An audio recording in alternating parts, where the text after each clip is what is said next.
Hello Swatantra viewers. Welcome to English News Bulletin.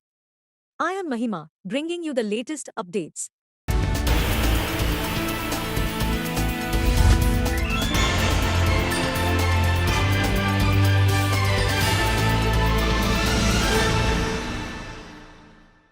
In a significant development amid a ragging row over the NEET-UG, the Supreme Court on Friday sought responses from the Centre and the NTA on a plea seeking a CBI probe into allegations of question paper leak and other irregularities in the exam. A vacation bench of Justices Vikram Nath and Sandeep Mehta, which was hearing a public interest litigation filed by Hiten Singh Kashyap, also sought responses from the Central Bureau of Investigation and the Bihar government within 2 weeks. It said the public interest litigation will also be taken up with other pending ones on 8 July, when the top court will start functioning after the summer vacation. The Centre and the National Testing Agency had on Thursday told the Supreme Court they had cancelled the grace marks given to 1563 candidates who took the examination for admission to MBBS and other such courses.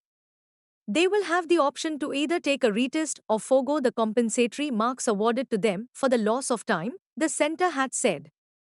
Meanwhile, the Supreme Court on Friday sought responses of those who had moved various high courts for retest of NEET-UG 2024 alleging question paper leaks and other irregularities on a plea of the National Testing Agency for transfer of such cases to the top court to avoid multiplicity of litigation. Several high courts are seized of many petitions seeking reliefs like retest, quashing of award of grace marks and independent probe into the alleged malpractices in the National Eligibility Cum Entrance Test Undergraduate 2024 NEET-UG exam which was held on 5th May.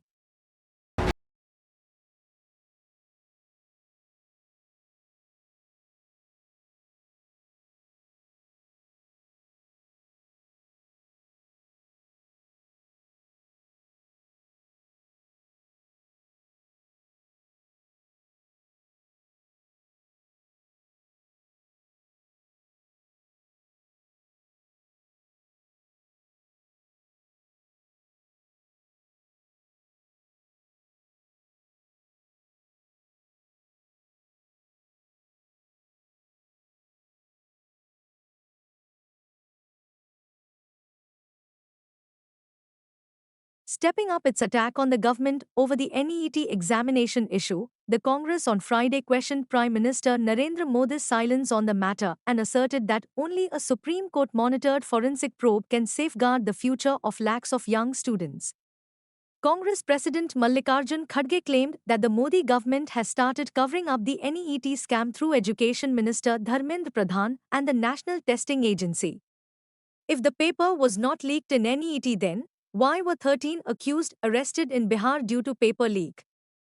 Did the Economic Offences Unit of Patna Police not expose the payment of 30 lakh rupees to 50 lakh rupees to the education mafia and organised gangs involved in the racket in exchange for papers, he said in a post in Hindi on X. Has NEET-UG cheating racket not been busted in Godhra, Gujarat? In which 3 people are involved including a person running a coaching centre, a teacher and another person, and according to Gujarat Police, transactions of more than 12 crore rupees have come to light between the accused, Kharge asked. 24 lakh youth appear in NEET exam to become doctors and work hard day and night for 1 lakh medical seats, he said. It appears that a game of grace marks, paper leaks and rigging was played to deprive meritorious students from getting government admission at concessional rates, Kharge said. क्या है हम तो देखो NDA government गलती से बनी हुई है। मोदी जी को एक तो मैंडेट नहीं है और माइनॉरिटी गवर्नमेंट है। ये गवर्नमेंट कभी भी गिर सकती है। अब देखेंगे, हम ये नहीं बोलेंगे कि अच्छा, हम तो ये कहेंगे अच्छा चलने दो, देश के लिए अच्छा होने दो, देश मजबूत बनाने के लिए हम सब लोग मिलके काम करना चाहिए। लेकिन हमारे प्राइम मिनिस्टर की आदत ये है कि जो चीज ठीक से चलती है उसको चलने नहीं देते। लेकिन हमारे तरफ से हम पूरा देश को मजबूत करने के लिए कोऑपरेट करेंगे। The Andhra Pradesh government on Friday designated Jana Sena Chief Pawan Kalyan as the Deputy Chief Minister. The actor-turned-politician has been allotted Panchayat Raj and Rural Development, Environment, Forests, and Science and Technology portfolios. According to official TDP sources, Chief Minister N. Chandrababu Naidu's son Nara Lokesh was given Human Resources Development, Information Technology, and Communication portfolios. Along with Naidu, as many as 24 ministers were sworn in on Wednesday. Anitha Vanglapudi would be the Home Minister.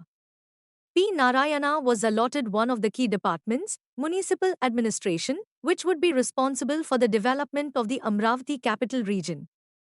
Portfolios were announced on Friday.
Congress leader Priyanka Gandhi Vadra on Friday urged the centre and the Uttarakhand government to take steps to prevent forest fire incidents and make effective efforts with everyone's cooperation to save the Himalayas.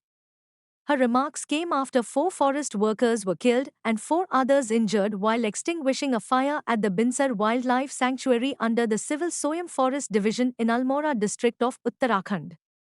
In a post in Hindi on X, Gandhi said the news of the death of 4 employees who went to extinguish the forest fire in Almora, Uttarakhand, and many others getting injured is extremely saddening.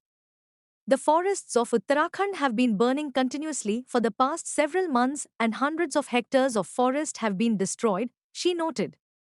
There are reports of forest fires in Himachal Pradesh as well, she added. According to a study, the incidence of forest fires in the Himalayan region has increased manifold, Gandhi said. Climate change has had the greatest impact on Himalayas and mountain environment. She appealed to the central and state governments to take measures to prevent incidents of fire and to make effective efforts on a large scale with everyone's cooperation to save the Himalayas. Last month, a resin factory in Almora district was engulfed in forest fire and 3 workers trying to extinguish the fire were killed. Due to hot and dry weather, forest fires have started raging again in Uttarakhand.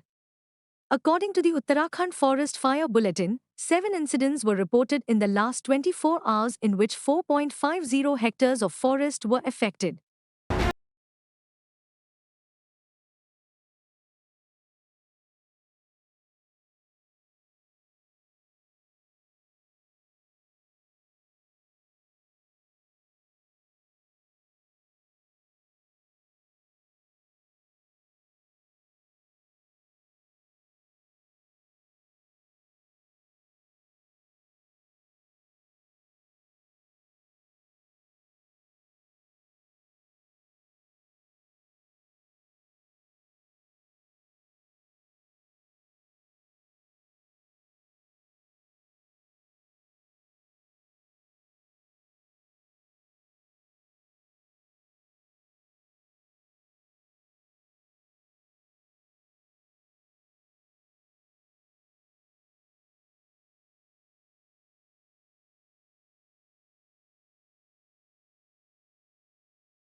as the first casket bearing the bodies of those who died in fire tragedy in Kuwait 2 days ago brought out of the cargo terminal of the airport Cochin on Friday, mourning families huddled together to receive the mortal remains of their loved ones.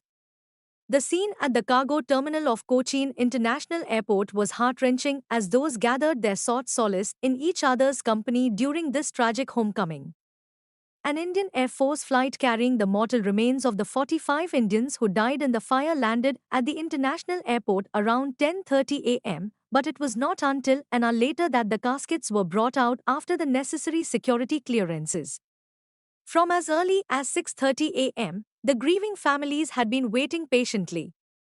As the airport staff began bringing the caskets from the import cargo terminal at 11:30 a.m. and placing them on a designated podium, the atmosphere turned even more somber.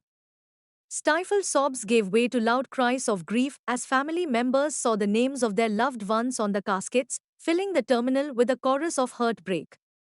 The bodies of 23 Keralites, 7 Tamils, and 1 person from Karnataka were brought back from Kuwait. Union Minister of State for External Affairs Kirti Vardhan Singh had accompanied the bodies from Kuwait. Several political leaders, including Kerala Chief Minister Pinarayi Vijayan, Union Ministers of State Kirti Vardhan Singh and Suresh Gopi, State Ministers K. Rajan, P. Rajiv, Veena George, Kadannapalli Ramachandran and Roshi Augustine, leader of opposition V.D. Sathisan, and various other MLAs and MPs were present to pay their last respects to the departed.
Benchmark equity indices Sensex and Nifty hit their new closing lifetime highs on Friday, following buying in market heavyweights HDFC Bank, Reliance Industries and Mahindra amid encouraging export data.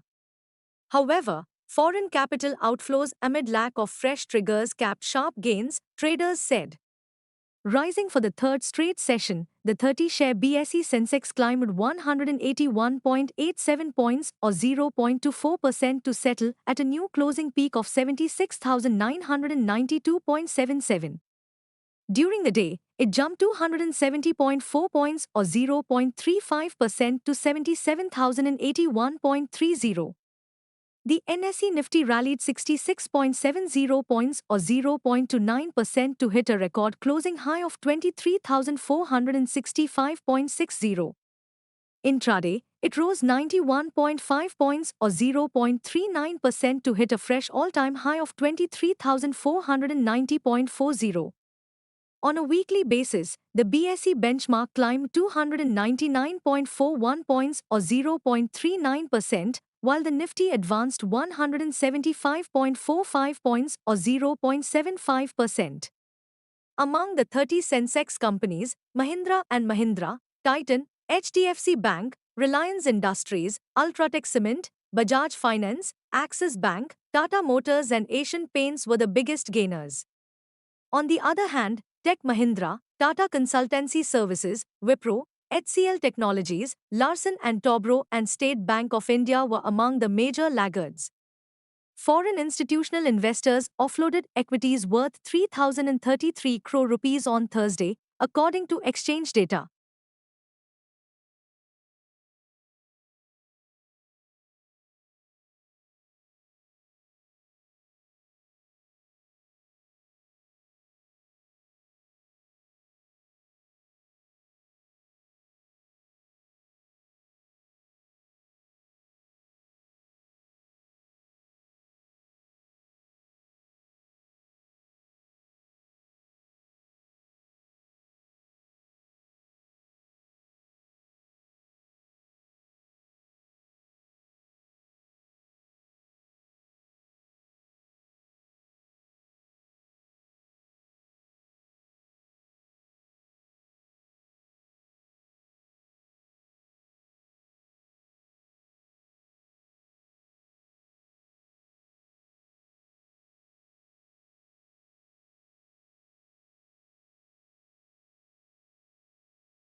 Thank you for watching Swatantra TV English Bulletin.